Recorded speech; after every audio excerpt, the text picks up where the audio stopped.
Americans have a complicated relationship with alcohol. We spend hundreds of billions of dollars on booze and then billions more to treat our addictions.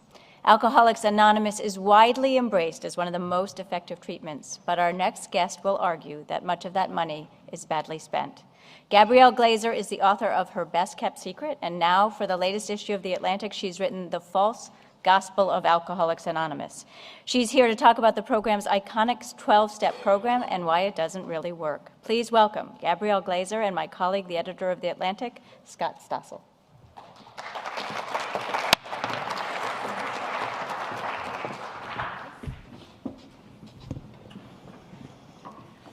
Well, thank you, Margaret, and welcome, Gabrielle. Thank you. I can report that as I left the office this morning, your piece was leading the website, as it has been for the last 24 going on 48 hours. So people are reading your piece. So there's so much ground we could cover, and we have only a very short amount of time. So we'll try to move pretty briskly. But what I want to cover briefly, just so you know where we're going, is I want to talk a little bit about how you got onto this topic. I want to talk about the substance of both the critique of AA as a kind of scientific method for, or scientific mode of treatment for dealing with alcoholism, and third, how it became so managed to saturate both American culture and American medicine, despite its lack of scientific grounding, and then finally talk a little bit about what the best, what you would recommend given the cutting-edge research. And what you would tell to someone who actually had benefited from AA. So let me start by asking you. You wrote a book, as Margaret alluded to, and from that, you came to me then saying, you had sort of been infused with this desire to write about AA. What was it about AA, and what did you find in your research that inspired you to approach this in a more in-depth way? The research that I did for my book, first of all, I assumed as a journalist that AA worked. And when I started investigating rehabs and going to AA meetings and actually looking at the empirical evidence proving whether it worked, I found that there wasn't any. And I had to get an extension for my book and to deal with effective treatments, to examine what effective treatments were. And once it was published, I was inundated with the response from people who had tried AA, who had been to rehab 6, 7, 8 times, and were made to feel as if they were failures for it not working.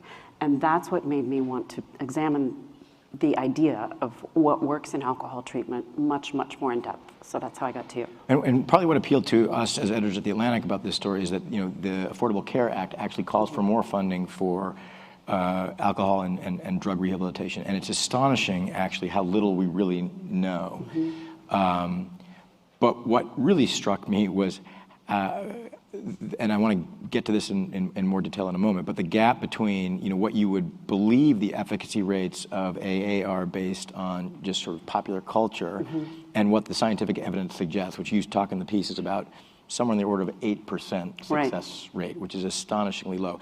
How did AA, talk a little bit about the history of AA and how it managed to inscribe itself so deeply in our culture and managed to inject itself not just into popular culture, where it's managed to have a powerful effect, but also into medicine, where one would think that there were evidence-based things that would kind of mitigate against its. Mm-hmm. Yeah, exactly. Mm-hmm. AA was developed in 1935, just as Prohibition was ending, and there were no effective treatments for chronic inebriates, as they were called, during the time. You sent somebody to a hospital to detox them, and that was what treatment was. And so AA developed as this set of spiritual steps that people could follow to overcome the control that alcohol had over them. And since medicine didn't have an effective way of dealing with alcohol problems, they basically said to AA, or AA said, hey, we'll take care of these guys. Give it to us. Give all of your alcoholics to us. And it became a very, very segregated realm. There's no other realm of medicine which is so segregated. Addictions are in one corner, and the rest of medicine, in many ways, is over here. And it was a group of laymen who said, okay, we're going to take care of this problem with our spiritual answer. And it was followed up by television And television helped popularize AA in the 1950s. AA was coming of age just as TV shows and movies were broadcasting the success of AA. AA was in meetings were on blockbuster films like The Days of Wine and Roses. Lost Weekend. The Lost Weekend, exactly. And so people got the message, oh, hey, if it works for that guy, maybe it'll work for me. So it does work for a lot of people. And so what would you say to somebody who came to you, if I said to you, look, I struggled with alcoholism for a long time, I went into AA, it worked, or my uncle did, or my wife did. And I know many people who would say precisely that. On the one hand, you have the 8% statistics that suggest it really doesn't work very effectively. On the other hand, the people who believe that it works believe very intensely that it works. What do you say to those people? Oh, those people contact me all the time. I got probably 30 emails from them this morning telling me I'm an alcoholic in denial and I need a better sponsor.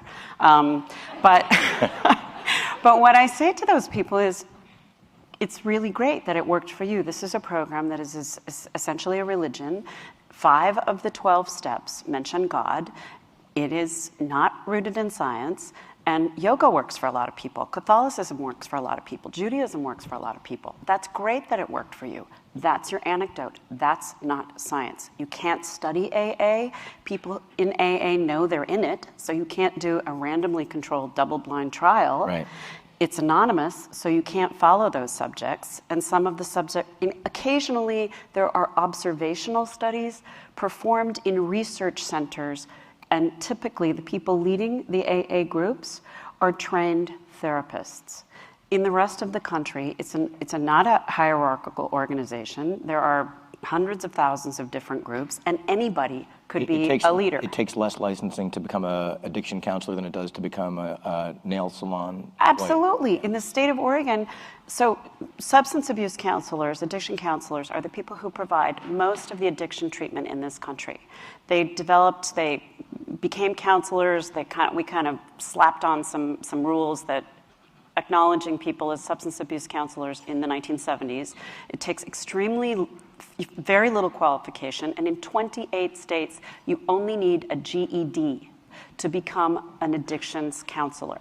And that counselor can stand between you and your medical license, or whether or not you get your kids, or a number of other things that we can talk about another time. So isn't there an argument, you mentioned a minute ago that, in some ways you could argue that Bill Wilson and the founders of AA provided a great service in that they actually identified alcoholism as a disease. They called it that, as opposed to a moral failing or a characterological failing.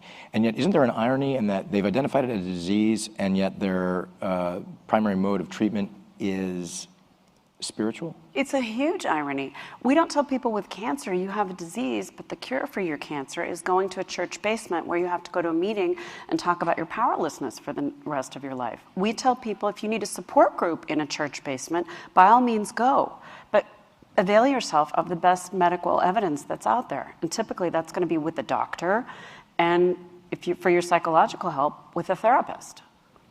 I was just talking to Gabrielle in the green room beforehand, and I sort of gingerly posted this piece on Facebook, knowing that a number of my friends and acquaintances are in, or my Facebook friends are in AA, and a number of them actually shared the piece and said, for my fellow addicts, like if AA works for you, it works, but there are actually other things that if it doesn't work, there's science out there that can help you. And there's cognitive behavioral therapy, there's something called motivational interviewing, which therapists now use to try to determine what the patient's or what the client's ambivalence is about continuing to use a substance in an unhealthy way. And there are drugs that help with cravings, and there's a whole toolkit. Well, I want to get more into kind of what the cutting edge stuff is, but to focus again on the people who would argue that there are, and there are millions of them who believe very ardently that AA works, and we're going kind of straight at that with your piece. Isn't there an argument and that there is something good and admirable, even if it is not scientifically at this point provable, beneficial about AA, and that the things that it calls for, things like make amends to the people you've wronged, be humble, find community, help other people, What's wrong with that? There's absolutely nothing wrong with that. And I admire those principles, and any group that's going to help you, anything that's going to help people become more humble and kinder and more compassionate is great. But the tautological argument that this is the one way, this is how it helps us, and if you don't follow this program, you are constitutionally incapable. Those are the words that the big book uses. You are constitutionally incapable of being honest with yourself. Too bad for you. So it's very blaming. Right. No, and I was struck too. So that, I mean, you cite these statistics that the best third-party scientific evaluations of AA find its success rate to be around 5 to 8%. Mm-hmm. They will claim 75%, and you quote somebody saying, "Well, yeah, some of these studies suggest that if you're in a 12-step program and you're in a rehab facility, you're probably not drinking at that point," and that's the point at which they're doing that analysis. So. Based on your research for this book and for your book and for this article, do you think that alcoholism, or what we now call appropriately alcohol abuse disorder or alcohol use disorder, it's really jargony. Is it a progressive disease? I mean, one of the tenets of AA is that it's a progressive disease, and if you don't deal with it, you are doomed to hit bottom and really bad outcomes. Mm-hmm, mm-hmm. Based on your research, is that the case? Well, that's the case for about 10 to 15% of people who have a genetic vulnerability, and for environmental and psychological reasons, alcohol flips the switch and the genes start to express, and yeah, they probably shouldn't ever drink again. Abstinence-based programs or abstinence probably are the best route for people who fit into that category. But for the other 85% of people, they can be taught with CBT, motivational interviewing, using these generic drugs. Nobody's making money off these drugs, by the way. Generic drugs that help cut cravings. Well, I want to get to the drugs, but you've hit on something really interesting, and I will confess that one of the most common conversations that we had in the office when your piece came out was, and maybe this says something about journalists, but historically, going back to AA, alcoholism, and then going back, and also the American Psychiatric Association, alcoholism was seen as a binary way. Either you were an alcoholic or you were not. Either you could handle it or you couldn't. You were diseased or you're not. And now in the DSM-5, your most alcohol use disorder people are seen to exist along a spectrum. So whether you have the disorder or not is defined by a whole bunch of criteria. 18 million people, according to the DSM, fall under this criteria. But within that 18 million, only the 15% you mentioned mm-hmm. are severely disabled. So back to the conversation that we have around the Atlantic, everyone sort of read the article, and then was he walking into each other's office and saying, "How do you think that maybe I should stop drinking?" And then you talk, and I want to get to this next, about some of the pharmacological treatments, which because of AA in some ways are anathema in the United mm-hmm. States, but are highly prescribed in Europe. And so you talk about naltrexone, which in many studies has been highly shown to be highly effective in reducing cravings or even sort of the high that you get from alcohol. So I would say that, and I won't name any of them, but 3 to 5 of my colleagues were saying, "Gee, maybe I ought to try naltrexone." Now, you did try naltrexone. I did try it. And to talk a little bit about naltrexone and the research on it and your experience. So naltrexone is an opioid antagonist which prevents the endorphins. When you drink alcohol, endorphins are released, you feel good. It's the feel-good hormone. And when you take naltrexone an hour before you drink, it prevents the endorphins from reaching back into the opioid receptor. So you don't feel any pleasure. Now, I asked my doctor to prescribe it, and he said, "You don't have a drinking problem, no way." So that left me the internet. So I got a $39 packet I felt like a criminal. This little silver packet arrives from India. And so I take it, and I take it an hour before I would normally start drinking, around 7:30. And I had a glass of wine, I felt nothing, and then I poured a second glass, and it was about as appealing as wanting to drink a glass of Dimetap. It was really just, it had no, I felt no interest, there was no desire to continue drinking whatsoever. And there are a lot of studies that show, is it Stephanie O'Malley? Stephanie O'Malley. At Yale has said, I don't know why this is not much more widely prescribed. You have this great scene. So Gabrielle, for her research, went to Finland, which is, actually, it was news to me, has a kind of history of prohibition like America does, but has a history of heavy drinking like America does, but has a very different approach to alcohol addiction, and is much more likely to make recourse to cognitive behavioral therapy and drug treatment. And you have this great scene where you talk to the CEO of a drug rehabilitation facility there, and you ask him what he does, and they say, well, we do a little bit of CBT and we prescribe these drugs, and then he sort of somewhat embarrassedly says, it costs about $2,000 a month, and then you say, well, actually it costs $40,000 a month? Yeah, about $40,000 a month. To go through a month of rehab in the United States. And he says, what does that consist of? And you say, well, there's equine therapy and art therapy and the 12-step mindfulness mazes. And I picture him in his Finnish accent, which I will do, that does not sound very scientific. First of all, he looked like a Finnish Olympian, so it was incredibly disarming to be at his office at 7 a.m. But he did, he said, that's not scientific. He just couldn't believe it. He was just flabbergasted. He turned red. So why is it that the Europeans are so much more willing to countenance, the AA approach says giving drugs to addicts or even to alcohol addicts is just switching one addiction for another. The Europeans have seen what seemed to be a much more enlightened attitude, which is this actually can bring people back, whether it's naltrexone or baclofen or a number of other drugs. Why are the Europeans so much more willing to embrace this? And talk about the Sobels. Well, first of all, I think Europeans are far more likely to embrace it because alcohol is fully integrated into European culture.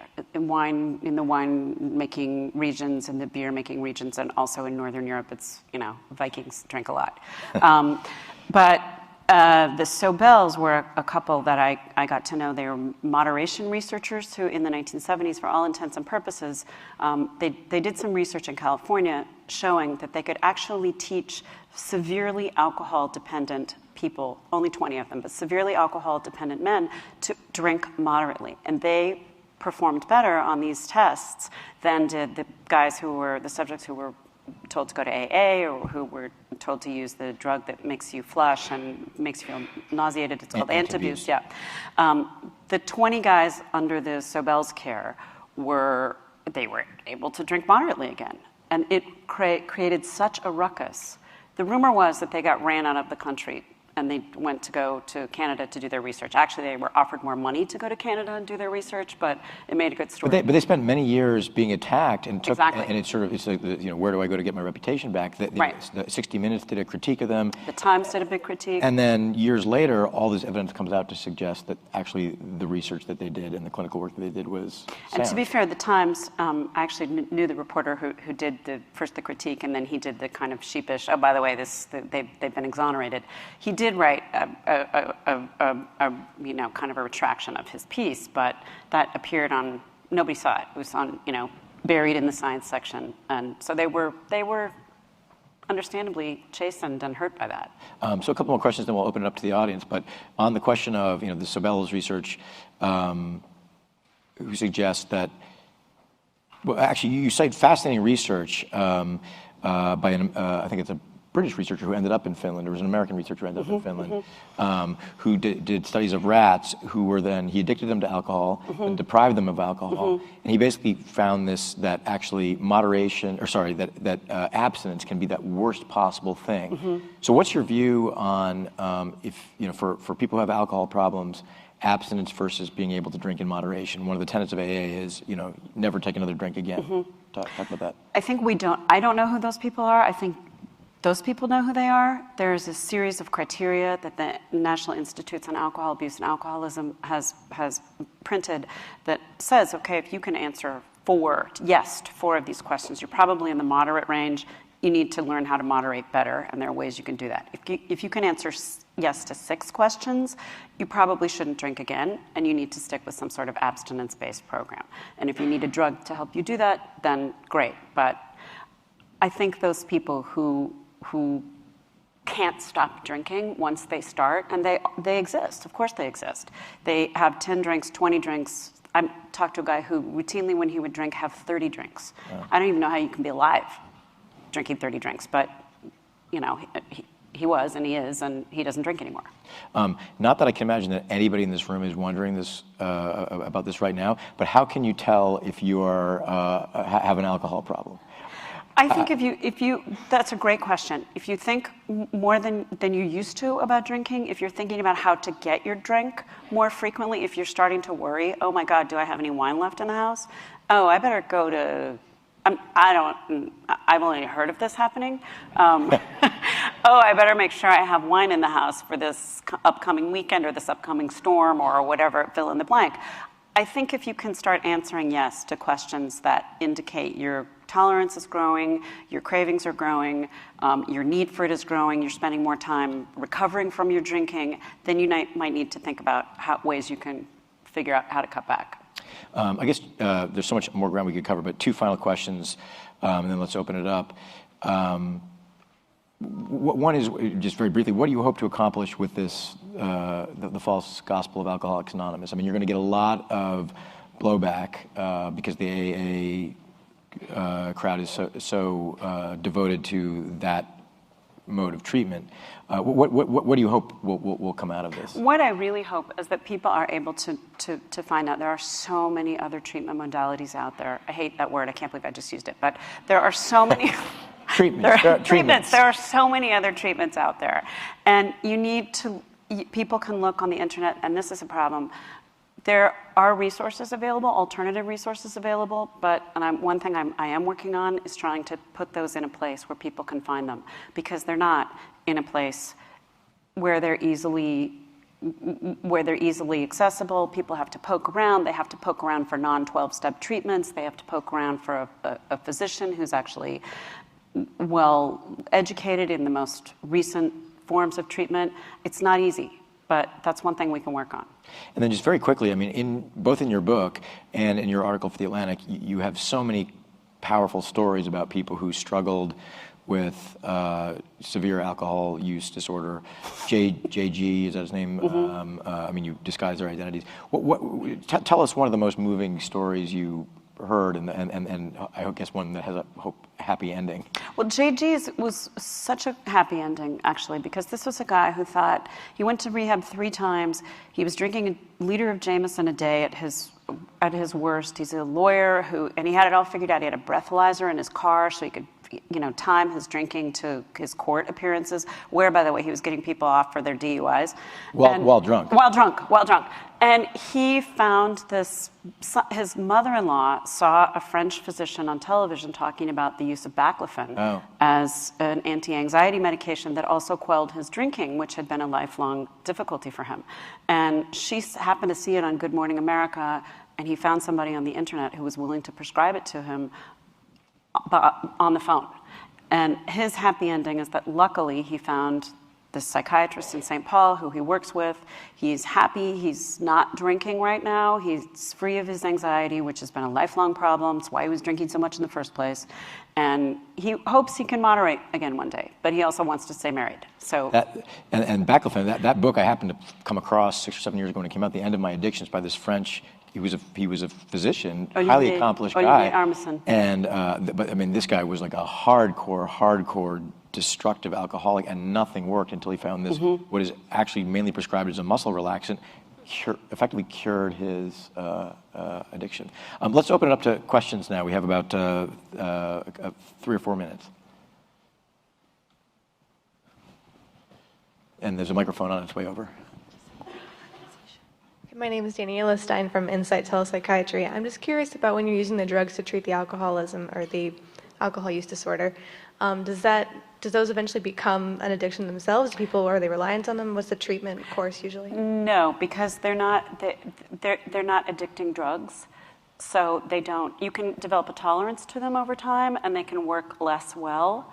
And in Finland, you're told to take the drug not every day. Try not to drink every day, but take it before you drink, and use it twice a week, 3 times a week before you drink. But the longitudinal studies show that they are effective for about 5, 6, maybe even 10 years out. But that's enough to try to break a habit. More questions? Don't be shy. There.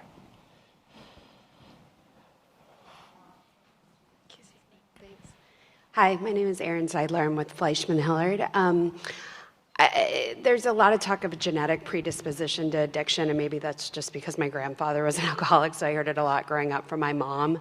But is there anything in your research that you found where you're identifying behaviors before alcoholism becomes a problem or drug addiction becomes a problem? That's a really great question. And there's a guy named Tom McClellan at the University of Pennsylvania who used to be the deputy drug czar. He's done a lot of research into that, and it shows what the data show are that the people who, the minute they take a drink, they're the people who take a drink when they're 14, 15, they drink everybody else under the table.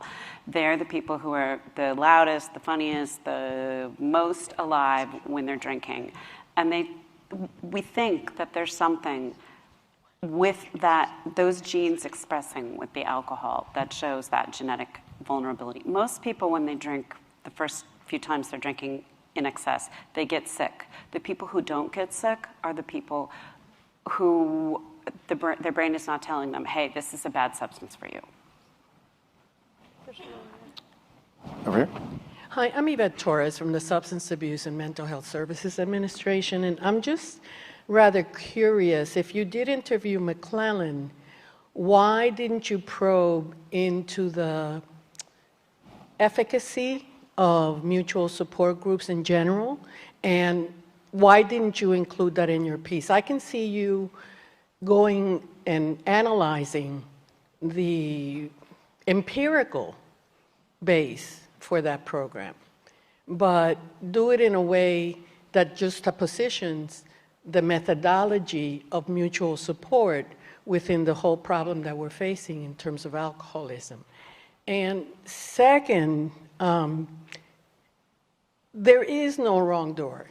I think that people in this country who have an alcohol problem, which is our biggest problem by far, more than marijuana, more than illicit drugs, need to know that there are multiple pathways to recovery, and that even to sustain themselves in recovery, you need mutual support in many instances. So I'm wondering why you didn't cover that. Well, actually, I did cover it, and I do say that the mutual support is useful. That's in the piece. We made sure of that. But one thing that's on SAMHSA's own website, we had hoped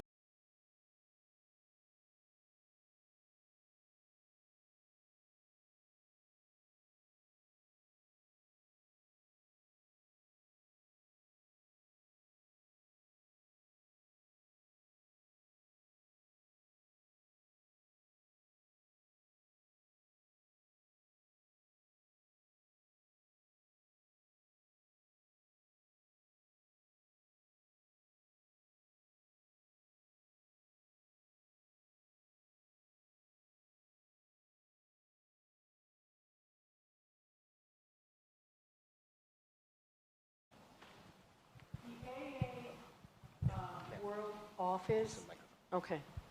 The AA World Office, and I know because I run National Alcohol and Drug Addiction Recovery Month, and it was a coup for them to participate as a planning partner. I had to even change the name of the planning group in order for them to participate, and it has to do with the anonymity. Is anonymity a good thing? No. I mean, I think that and I've told the World Office that even people that are alumni of the program, that's something that ought to be considered. Why? Particularly because the young people that are coming in now that are participating not only in AA but in other mutual support groups are looking at it in a sense that they want to say who they are. They say, you know what, I'm in recovery. It took me so long to get into recovery. I've had a problem. I've gotten over it. It's going to reduce stigma. It's going to reduce the discriminatory practices against those that have had a problem. I agree with all that, but I think we need to cut you off there. In conclusion, what I'm saying is that you wouldn't find it in the SAMHSA because they themselves would not want it listed in SAMHSA. Thank you. I think do we have time for one more? We're all done. We're out of time. Sorry, there's more questions, but maybe you can find Gabrielle afterwards. So thank you so much. And Thank you. It's have a good fun. morning. Thank you.